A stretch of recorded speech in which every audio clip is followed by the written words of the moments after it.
성도 여러분, 그리고 복음 사역의 동역자 여러분, 아가서 9번째 시간입니다. 본문은 3장 1절에서 5절입니다. 오늘도 본문을 이쪽 면에 띄우면서 말씀을 드리겠습니다. 바로 전 대목에서 여인은 자신에게 달려오는 목동을 심상 속에서 보았습니다마는, 이제 오늘 본문 3장 1절에서 4절까지는 그리워하던 목동을 실제로 만나는 장면이 되겠습니다. 3장 1절에 봅니다. 내가 밤에 침상에서 마음으로 사랑하는 자를 찾았노라. 찾아도 찾아내지 못하였노라. 이렇게 시작을 합니다. 아가를 남녀의 에로틱한 노래들의 모음으로 보는 해설자들은 여기서도 이 침상이라고 하는 말로 인해서 이 장면을 성적인 행위를 우회적으로 표현하는 것이라고 이렇게 주장을 합니다. 그러나 마음으로 찾는다라고 하는 말을 볼 때 현재 남성은 그 자리에 있지도 않습니다. 그러므로 그런 주장은 설득력이 없습니다. 늘 그립지만은 사람이 침상에 들었을 때에 그 그리움이 더욱더 깊어질 수 있다는 것은 우리가 다 알고 있는 것입니다. 밤에 침상에서 마음으로 사랑하는 자를 찾다 해서 밤, 우리말로 밤은 하루 저녁을 의미하는 것이 아니라 여러 날 동안의 밤을 의미하는 밤들, 즉 복수형으로 되어 있습니다. 아가 전체를 술람미의 꿈으로 보는 사람들도 있는데 그것도 뭐 별로 설득력이 없습니다. 왜냐하면은 밤들이란 며칠을 말하는지는 모르지만 여러 날 밤을 말하는 것이기 때문에 잠들었을 때 꿈을 꾸는 것이라고 말할 수는 없습니다. 같은 꿈을 계속 꿀 수도 없는 것일 뿐만 아니라 이 꿈이라고 하는 것이 연달아서 이게 시리즈로 꿀 수 있는 것도 아니기 때문에 그렇습니다. 물론 뭐 시적 표현으로는 뭐 이런 것이 가능한 것입니다만은 이것은 오히려 사랑하는 자에 대한 생각으로 인해서 잠을 이루지 못했다라는 말로 봐야 할 것입니다. 그리움으로 인해서 여인의 심상 속에서 목동이 자신에게 달려오는 마치 현실과 같은 상상을 한 것으로 이렇게 봐야 할 것입니다. 그리고 찾았다라고 하는 말은, 이 앞에 나오는 찾았다라고 하는 말은 발견했다는 말이 아니라 찾는 과정을 나타내는 말입니다. 히브리어로는 이것을 바카시라고 합니다.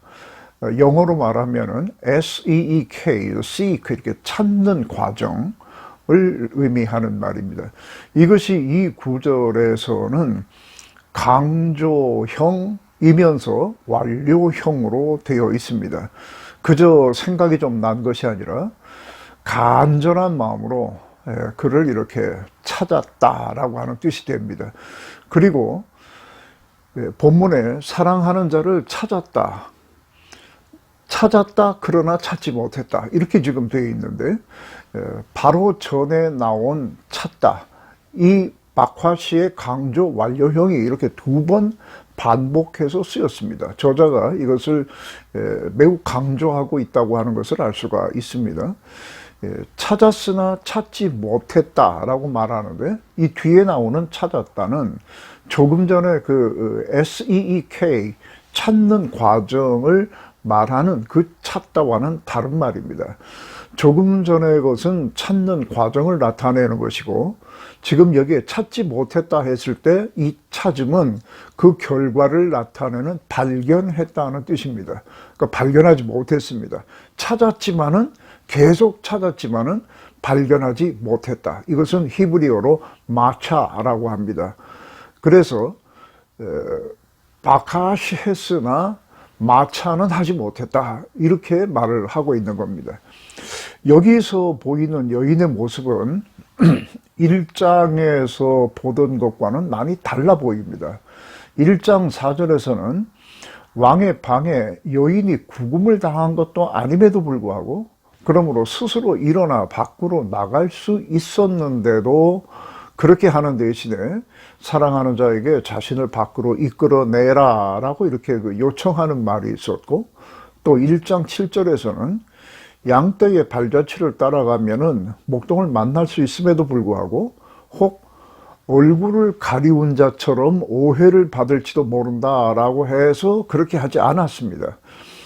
이것을 듣고 보는 사람은 여인의 이러한 다소 소극적 행동에 좀 아쉬운 마음을 가질 수 있었을 것입니다. 그러나 이제 3장 2절에서는 이 여인이 그동안 보이던 것과는 전혀 다른 모습을 보여줍니다. 3장 2절에 보면 여인은 일어나 밖으로 나가서 목동을 찾아다닙니다. 스스로 일어나서, 매우 단호하게 일어나서 열심히 찾아다닙니다. 여기서 좀 설명이 필요하겠습니다. 조금 전 목동이 산과 언덕을 넘어서 달려오는 것을 심상 속으로 듣고 보고 그렸던 것입니다마는 3장 1절부터는 현실 속에서 일어나는 일로 변환됩니다. 분명히 목동이 산을 넘어 달려오는 것을 방 안에 있는 여인이 볼 수 없으므로 이것은 심상 속에서 그 장면을 그리는 것이라고밖에는 설명할 수가 없습니다. 그리고 또 창살 틈으로 엿보면서 그 남성이 사랑하는 자야 일어나 함께 가자 이렇게 말한 것도 이것도 역시 심상 속에서 듣는 말입니다. 제가 이렇게 말씀을 드리는 이유는 바로 17절, 2장 17절에 있습니다. 여인이 말하기를 사랑하는 자여 날이 저물기 전에 어서 돌아오라 이런 말을 합니다. 어서 돌아오라 라고 하는 말은 지금 현장에 그 사람이 없다는 뜻입니다. 이러한 말로 볼 때에 바로 그 전에 목동이 자기에게 뛰어넘어 산을 넘고 언덕을 넘어서 달려와서 창문 그 틈으로 이렇게 엿보면서 말했던 것, 이러한 모든 것들이 실제로 일어난 것이 아니라고 제가 지금 말씀을 드리는 겁니다. 만약에 실제로 남성이 여인에게 이렇게 와서 대화를 나누는 것이었다면은 2장 17절에 뭐 어서 돌아오라 이런 말은 불필요한 말이 되기 때문입니다. 상상이 현실로 변환되고 있는 것을 반드시 꼭 그 이유를 설명해야 되는 것은 아니지만은 그래도 이 부분에 의혹이 좀 생긴다면은 이러한 유추가 도움이 될 수 있을 것으로 생각을 합니다. 자, 무엇을 제가 유추한다고 말씀드리는가 하면 이런 것입니다. 목동은 양을 몰고 초장을 찾아 떠나게 되면 짧게는 며칠, 길게는 몇 달씩 들에서 시간을 보내게 됩니다. 가까운 곳에 양들이 먹을 만한 풀이 모자라게 되면 좀 더 멀리 나가야 합니다. 그래서 이 멀리 나갔을 때는 한 몇 달 정도가 소요되는 경우도 있습니다. 목동마다 자기 나름대로 일하는 패턴이 있기 때문에 모두가 다 똑같지는 않을 겁니다. 그런데 그 목동을 잘 아는 사람은 목동이 일하는 그 패턴을 알기 때문에 언제 다시 돌아올지도 어느 정도 알 수가 있습니다. 아마도 이때가 목동이 양을 치러 나갔다가 돌아오는 때가 아닌가 생각이 됩니다. 목동이 돌아올 때가 되었다는 것은 여인이 그 그림이 한창 더해질 수 있는 그러한 때라고 말씀드릴 수도 있습니다. 그 만남에 대한 기대치가 상승할 수도 있고 이것이 그리움의 농도를 더 짙게 할 수가 있습니다. 여인은 비록 상상을 한 것입니다만은 이제 목동이 돌아와 자신이 있는 곳 근처 어딘가에 있을 것으로 확신한 것으로 보입니다. 이것을 단순한 남녀의 사랑 이야기로만 볼 것이 아니라 하나님을 상징하는 목동과 그 백성 혹은 자녀를 상징하는 여인의 이야기로 들으시는 것이 좋을 것입니다. 하나님과 성도 사이에 보다 큰 비유가 이렇게 술람미의 이야기로 드라마틱하게 전개가 되고 있기 때문에 그렇습니다. 하나님은 그 사랑하는 자를 위하여 달려오시는 것을 마다하지 않으시고 또 항상 그 옆에 계신다고 하는 것을 믿는 그러한 마음으로 계속해서 이 말씀을 들어주시기를 바랍니다. 3장 2절에 이렇게 되어 있습니다. 이에 내가 일어나서 성 안을 돌아다니며 마음에 사랑하는 자를 거리에서나 큰 길에서 찾으리라. 예, 이 구절에서 사용된 동사 세 가지가 있습니다. 나는 일어나리라, 나는 돌아다니리라, 나는 찾으리라. 이것은 모두 다 권유형으로 되어 있는데 1인칭 권유형은 의지를 표현하는 말입니다. 일어나리라 라고 하는 것은 몸을 일으키는 동작으로서 무엇을 시작하는 겁니다. 이제 더 이상 누워있거나 앉아서 기다리지만은 않겠다라고 하는 뜻입니다. 지금까지 이 여인은 일어나야 한다고 스스로 말하기는 했습니다만은 그것이 행동으로 옮겨지지는 않았었습니다. 그러나 이제 마침내 스스로 그리고 단호히 일어납니다. 그리고 그 다음으로 여인은 성 안을 두루두루 돌아다녔다고 합니다. 성이라고 하는 것은 성곽의 유무와는 관계없이 비교적 많은 사람들이 거주하는 성읍을 의미합니다. 현재 이 여인이 머물고 있는 바로 그곳으로 봅니다. 거리에서나 큰 길에서나 찾으리라 하고 이런 말이 나오는데 거리는 복수형으로 되어 있습니다. 거리들입니다. 동서남북으로 뻗어 있는 사람들이 많이 왕래하는 그 길들을 말합니다. 그리고 큰 길이라고 하는 말은 이것도 역시 복수형으로 되어 있는데 작은 길들이 만나는 곳에 있는 사람들이 많이 모이는 광장과 같은 곳을 말하는 것입니다. 이제 광장이 여러 개가 있었던가 봅니다. 길도 많고 그 길마다 어떤 그 사람들이 모일 수 있는 광장도 있고 이러한 곳들을 온통 다 뒤지고 다녔다라고 하는 뜻이 됩니다. 성 안을 다 이렇게 다니면서 여인이 샅샅이 이런 것을 다 조사해 보았다라고 하는 것은 대충 찾다가 그만둔 것이 아니라 온 마음을 다해서 온통 거기에 정신을 쏟고 그것만 했다라고 하는 것을 보여주려는 것입니다. 그러나 찾지 못하였다라고 말합니다. 여인은 그를 찾아 성 안을 다 돌아다녀 보았습니다마는 찾을 수가 없었습니다. 여인이 그를 찾지 못했다고 해서 중도에 포기하고 다시 집으로 돌아가지 않았습니다. 이것을 독자들이나 청중들이 놓쳐서는 안 될 것입니다. 여인은 이전과 사뭇 다른 태도를 보여줍니다. 찾지 못했습니다마는 계속해서 찾아다녔습니다. 얼마나 전심으로 찾았는지 다음 구절에서도 또 한 번 강조하고 있습니다. 3장 3절에 보면 성 안을 순찰하는 자들을 만났다는 말이 있습니다. 여인이 순찰자를 찾아간 것으로 번역이 되어 있지만은 이거 직역을 하게 되면 순찰자들이 여인을 발견하였다입니다. 이것은 여인이 찾는 행위를 멈추지 않고 계속했음을 의미하는 말입니다. 순찰자들은 야간 임무가 부여된 자들로서 성 안의 치안을 담당하거나 혹은 성벽이나 성읍의 경계선에서 침입자를 막는 임무를 수행하는 자들이었다고 합니다. 만약에 성 안을 순찰하는 사람들이었다면은 사람들이 잘 다니지 아니하는 늦은 밤에 웬 여인이 이렇게 거리와 큰 길을 헤매고 다니는 것을 순찰자들이 본 것입니다.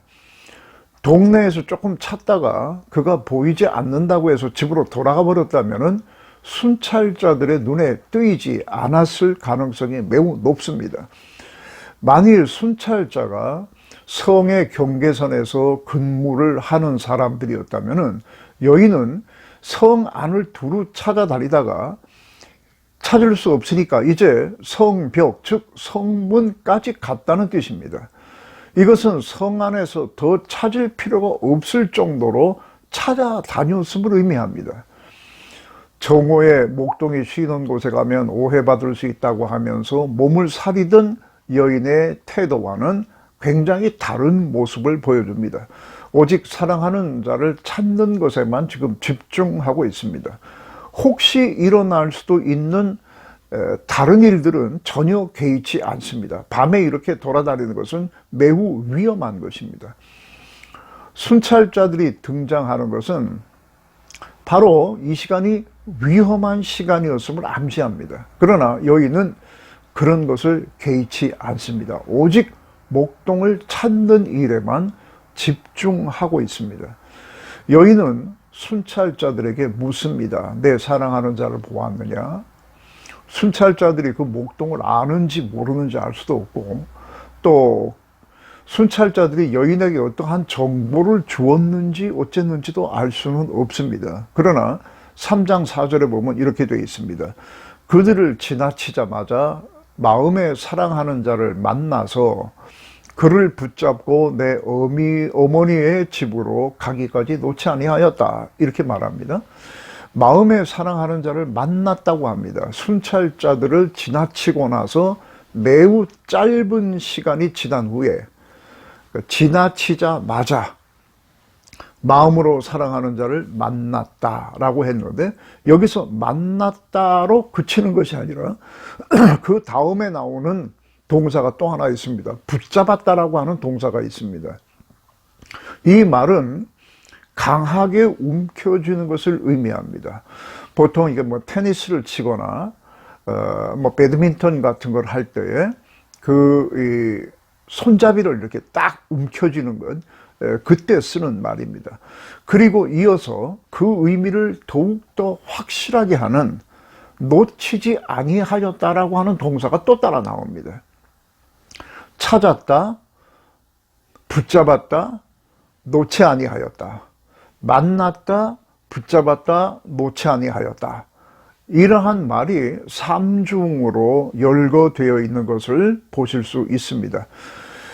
이건 역시 3장 2절에서 일어나리라, 돌아다니리라, 찾으리라와 같이 만났다, 붙잡다, 놓지 아니었다야, 이러한 표현들을 통해서 여인의 마음의 진정성을 보여주는 것입니다.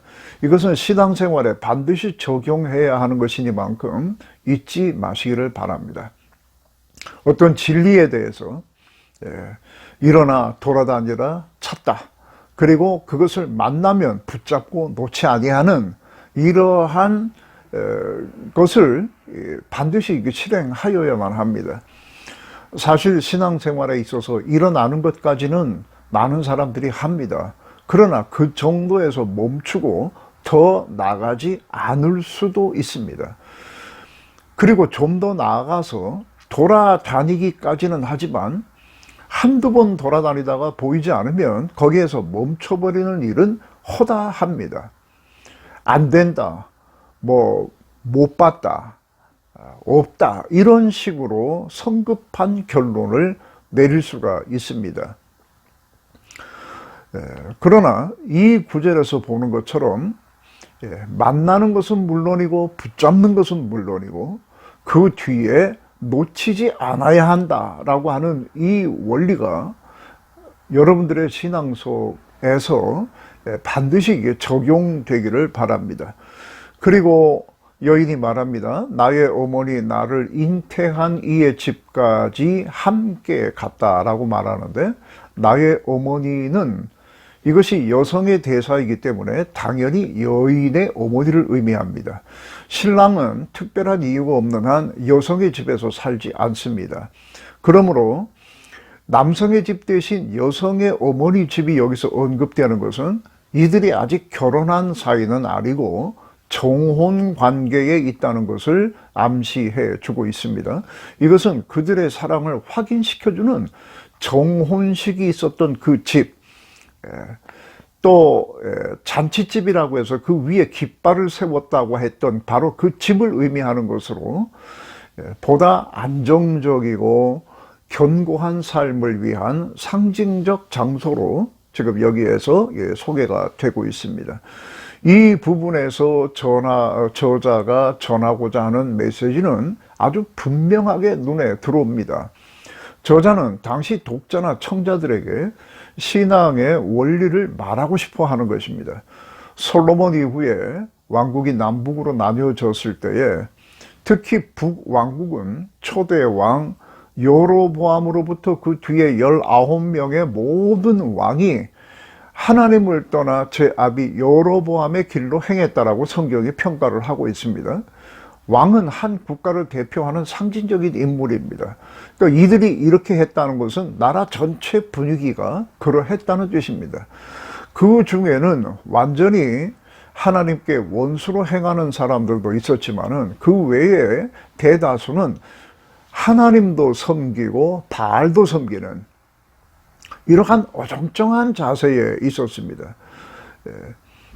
하나님은 이것을 너희가 나를 떠났다라고 표현을 합니다만은 그 당시 사람들은 하나님을 떠난 적이 없다고 생각하는 근거가 됩니다. 둘 다 섬겼기 때문에 하나님을 떠난 적이 없다고 말하지만 하나님은 이것을 나를 떠났다라고 표현하고 계신다고 하는 것도 잘 기억해 두시기를 바랍니다. 심지어 악한 왕들조차도 위기에 봉착하게 되면 자신에게 쓴소리를 마다하지 않는 선지자, 그래서 이렇게 멀리했던 선지자를 다시 찾는 경우도 많이 있었습니다. 아간은 이들에게 하나님을 향해 일어서라라고 하는 강력한 메시지를 주면서 오늘 말씀, 이렇게 동사가 3번씩이나 연결되는, 점진적으로 강도를 높이는 동사가 3번씩이나 연결되고 있는 이 말씀에 방점을 두고 있습니다. 어떤 것이 바른 길인지 알면서도 늘 머뭇거리는 그 백성들에게 여호와 하나님을 향해서 일어나라, 그리고 찾으러 돌아다니라, 그리고 찾으라, 이렇게 강권하고 있습니다. 이렇게 찾으면 찾을 수 있습니다. 예수님도 찾으라 그러면 찾을 것이요 라고 하는 말씀을 하셨는데 그 말씀을 아가가 이렇게 드라마틱하게 표현해 주고 있는 것입니다. 그리고 찾으면 그 다음에 붙잡으라고 말합니다. 그리고 놓치지 말아야 한다고 말합니다.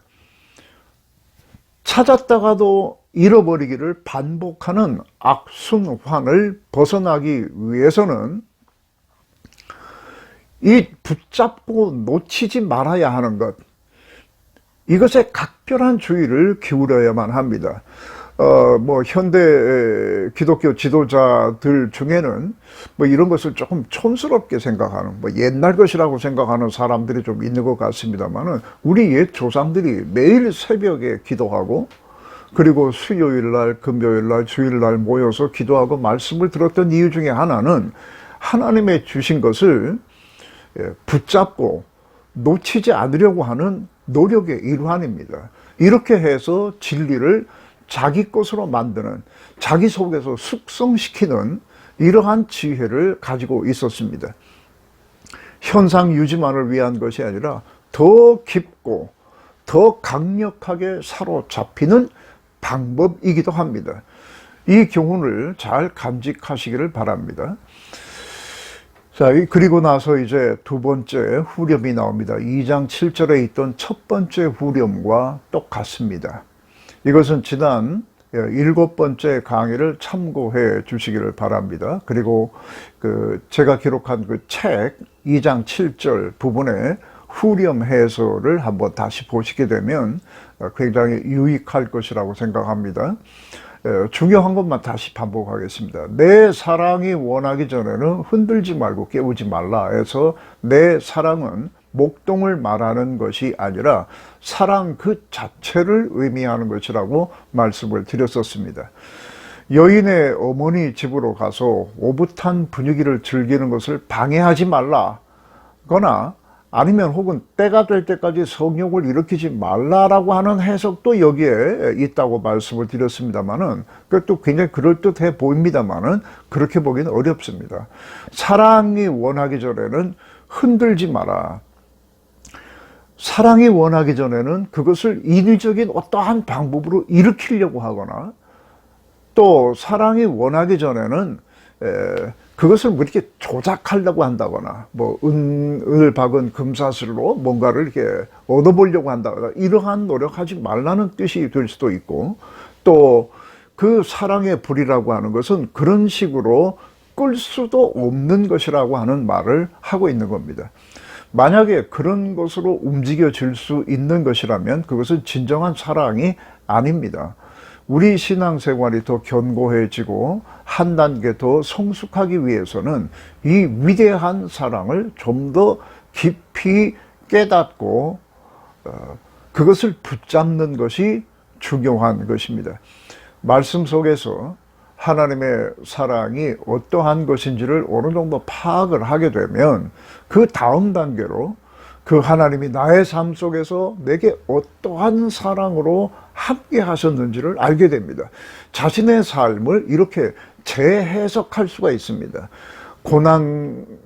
고난으로 인해서 참 힘들고 어려웠던 그러한 과거의 삶도 말씀을 통해서 새롭게 조명을 하게 되면 그 속에 하나님의 사랑이 어떻게 역사하셨는지를 알게 됩니다. 법적인 의무나 도덕은 아주 쉽게 무력화될 수 있습니다만은 이 하나님의 사랑을 알게 되면 굉장히 견고하게 됩니다. 하나님 앞에 흔들리지 않습니다. 바로 서는 것도 그렇고 또 그 풍성한 은혜를 맛보면서 사는 것도 다 이것을 얼만큼 잘 할 수 있느냐에 따라서 이렇게 달라질 수가 있습니다. 여러분이 연약하다고 생각이 되시면 이것을 강하게 하기 위해서는 다른 것이 필요 없습니다. 하나님께서 여러분에게 주셨던 그 사랑을 기억해 내는 것입니다. 그러면은 그것이 여러분들을 하늘 높은 곳으로 끌어올릴 수 있고 여러분들의 삶을 더 견고하고 풍성하게 만들어 줍니다. 이제 다음 시간에 또 뵙겠습니다.